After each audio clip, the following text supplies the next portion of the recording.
Assalamualaikum warahmatullahi wabarakatuh. Halo para pecinta film dimanapun kalian berada. Kali ini saya akan membahas film yang menginspirasi jiwa-jiwa mager kalian. Film ini diangkat dari kisah nyata yang menceritakan seorang yang menyeberangi gedung WTC Amerika hanya dengan sebuah tali, tapi bukan tali kolor. Buat kalian yang mau request film selanjutnya, silakan tulis di kolom komentar dan jangan lupa like and subscribe channel ini. Tanpa banyak cincong lagi, mari kita mulai filmnya. Di awal film kita diperlihatkan seorang laki-laki yang sedang berbicara tentang kenapa menantang kematian hanya untuk bisa berjalan di atas sebuah tali. Pria ini bernama Philip Pettit, yang kita panggil saja Philip. Beliau ini adalah tokoh utama dalam film yang akan kita bahas kali ini. Dia terobsesi untuk bisa berjalan di antara gedung WTC yang menjadi gedung tertinggi saat itu hanya dengan sebuah kawat. My dream is to hang a high wire between those twin towers. Lalu kita akan flashback ke tahun 1973. Philip menceritakan awal karir menjadi wire worker. Sehari-hari dia bekerja sebagai pengamen sirkus jalanan. Banyak orang yang suka dengan penampilannya kecuali Pak Satpol PP. Dia tak menyerah dan terus mencari tempat yang cocok untuk menggantungkan talinya. Dia juga menggabungkan dengan sedikit sulap sederhana agar penonton terhibur. Saat sedang di klinik untuk memeriksakan giginya, Philip tak sengaja melihat iklan pembangunan gedung WTC di sebuah majalah. Dari situlah awal mimpi Philip untuk menaklukkan gedung WTC. They would be the tallest in the world. Ketika sedang membuka lemarinya, dia melihat sebuah lukisan sirkus. Dia teringat pertama kalinya melihat pejalan kawat terhebat di saat usia 8 tahun di sebuah sirkus keluarga Oman Koski. Dari melihat pertunjukan itu, Philip sangat suka dan kagum dengan permainan berjalan di atas tali. Walking troops in the world. The White Devils. Dia mulai berlatih dengan serius mulai umur 8 tahun sampai dewasa. Sampai ayahnya heran kenapa anaknya menjadi pemain sirkus. Padahal di situ sang ayah adalah seorang pilot. Sungguh tidak habis pikir. Suatu hari ketika Philip sudah bosan dan ingin tantangan lebih memacu adrenalin, diam-diam dia datang ke tempat sirkus Papa Rudy untuk mencoba berjalan di atas tali sirkus asli. Namun, sebelum ia menjalankan aksinya, Papa Rudy melihatnya dan menyuruh Philip untuk turun. Saat Philip dikejar Papa Rudy, dia tak sengaja menabrak kotak peralatan sirkus dan justru menunjukkan bakat sirkusnya. Dari situ, Papa Rudy melihat sesuatu yang spesial dari Philip. Untuk tampil dalam sebuah pertunjukan, Papa Rudy menjelaskan tahap pertama yang harus dikuasai adalah salam kepada penonton. Tapi Philip tidak bisa memperhatikan apa yang Papa Rudy contohkan. No, yeah, Philip, that was terrible. Dan Philip justru bertindak idealis, yang akhirnya diusir oleh Papa Rudy. Ketika di rumah, Philip juga diusir oleh ayahnya karena memilih untuk bermain sirkus. Saya pun juga agak jengkel sama Philip ini. Udah susah-susah di sekolahin sampai gede, pekerjaan ayahnya juga sudah mapan. Malah milih sirkus. Di sini bukan maksud saya menjelekkan profesi sirkus, tapi kadang kita juga harus respect kepada orang tua kita yang sudah susah payah menggapai karirnya mapan untuk keluarga. Oke, lanjut ke filmnya. Setelah Philip diusir dari rumahnya, dia menuju Paris untuk memulai perjalanannya sebagai pejalan tali. Philip bertemu seorang gadis cantik yang juga seorang seniman jalanan di situ. Gadis itu bernama Annie. Dia adalah seorang seniman musik tapi juga berbakat menjadi pantomim. Annie yang kesal pun memarahi Philip karena mengganggu konsernya.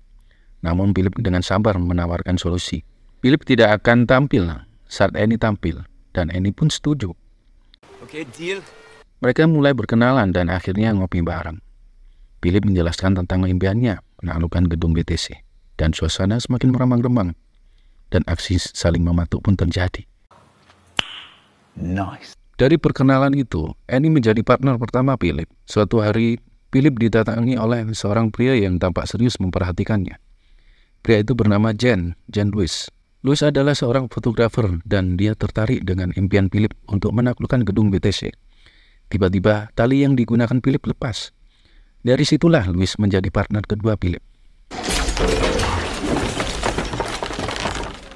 Setelah kejadian itu, Philip mendatangi Papa Rudy untuk memintanya mengajari cara mengikat tali yang benar. Tapi Papa Rudy menolak, karena itu adalah rahasia yang ia pelajari bertahun-tahun. Philip tak menyerah. Dia akan memberikan semua uangnya agar Papa Rudy mau memberitahu bagaimana cara mengikat tali yang benar. Akhirnya, Papa Rudy bersedia mengajari Philip.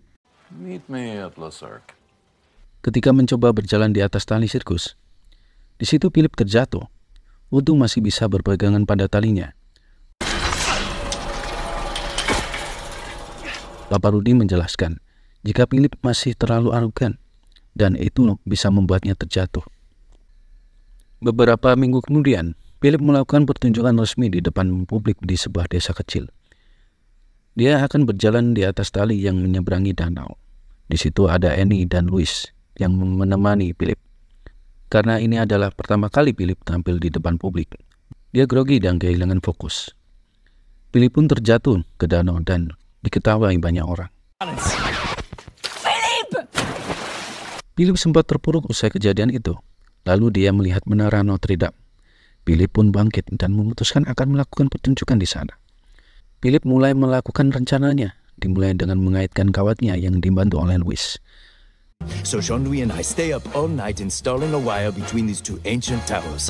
Ketika pagi hari, dia langsung melakukan pertunjukannya berjalan di atas kawat di antara menara Notre Dame. Pertunjukannya pun sukses. Philip pun bangga telah mewujudkan salah satu mimpinya. And I succeed. Namun, Philip harus ditahan polisi karena melakukan pertunjukan tersebut secara ilegal. Saat sedang mengomel tentang beritanya di koran, Annie menunjukkan progres pembangunan gedung BTC yang menjadi berita. Philip langsung bersemangat dan berangkat ke Amerika. Annie, we need to pack.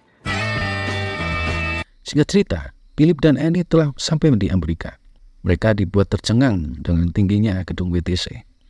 Sepintas, Philip seperti putus asa karena gedung itu sangat tinggi, namun ia tetap membulatkan tekadnya agar mimpinya menjadi kenyataan. Stairs going up. Go back to the hotel. Lalu yang menjadi permasalahan sekarang adalah bagaimana cara mengaitkan kawatnya di antara dua gedung yang tingginya setara dengan 5 kali tinggi Monas. Permasalahan ini sampai membuat Philip berdebat dengan teman-temannya yang menganggap Philip itu terlalu gila. It's madness. Yes, it's madness. No one in his right mind would attempt this. Saat Philip sedang berlatih, Louis datang dengan seorang temannya yang bernama Jean Francois yang akan menjadi partner keempat Philip.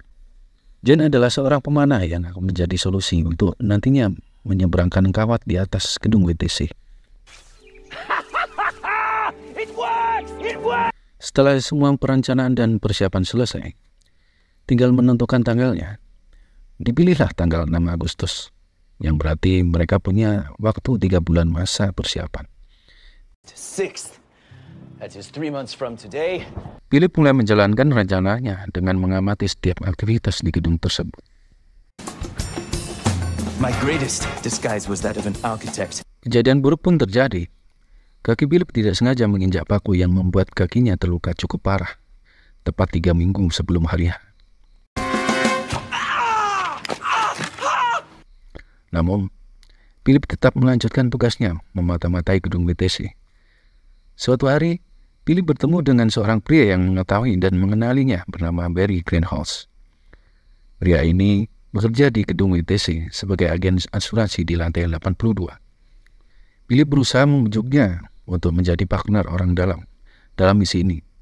Dan Philip pun berhasil membuat Barry tertarik dan bekerja sama dengannya.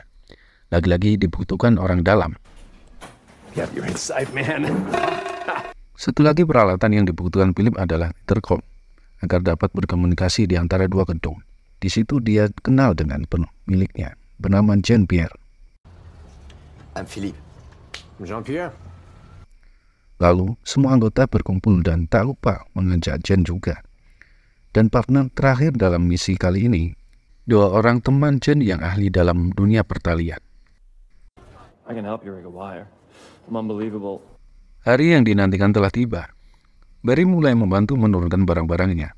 Abed dan Jean menyamar sebagai arsitek. J cases that are heavy because they're carrying equipment. Ada sedikit masalah ketika Philip tidak dapat akses untuk mengirimkan paketnya yang berisi kawat karena slot pengirimannya penuh dan disuruh kembali minggu depan. Dengan sedikit strategi bacot, akhirnya mereka berhasil mengirimkan paketnya ke lantai atas. Tanpa diduga, ada penjaga yang sedang berpatroli. Philip yang saat itu bersama dengan Jane bersembunyi di bawah terpal penutup lubang gedung. Setelah menunggu hampir 3 jam, akhirnya mereka bisa keluar. Jane bertugas mengawasi pengawas yang sedang tidur. Philip menunggu busur panah untuk menarik talinya. Namun, setelah menunggu cukup lama, Philip kebingungan kenapa busur panahnya tidak terlihat. Ternyata busur panah itu tidak tepat sasaran dan menyangkut di tepi gedung. Philip berhasil mengambilnya dan mereka cepat-cepat mempersiapkan peralatan lainnya. Tiba-tiba ada sapam yang muncul untuk patroli gedung. Tepat saat si sapam akan menginjak Jane yang bersembunyi di balik kegelapan, teman sapam menghubunginya untuk turun. Mereka melanjutkan persiapannya. Karena tali kawat itu sangat berat, Jane dan Philip tidak mampu menahannya yang membuat kawat itu meluncur. Untung saja Philip dengan cepat mengunci kawat itu dan berhasil tertahan.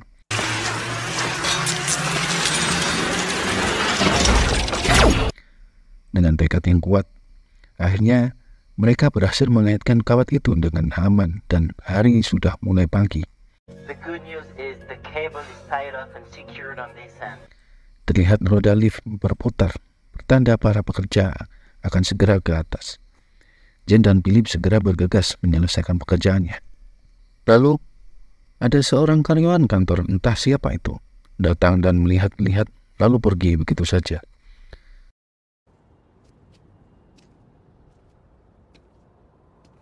Philip segera mengganti pakaiannya dan bersiap menjalankan aksinya. Dengan perlahan Philip mulai melangkah di atas kawat itu.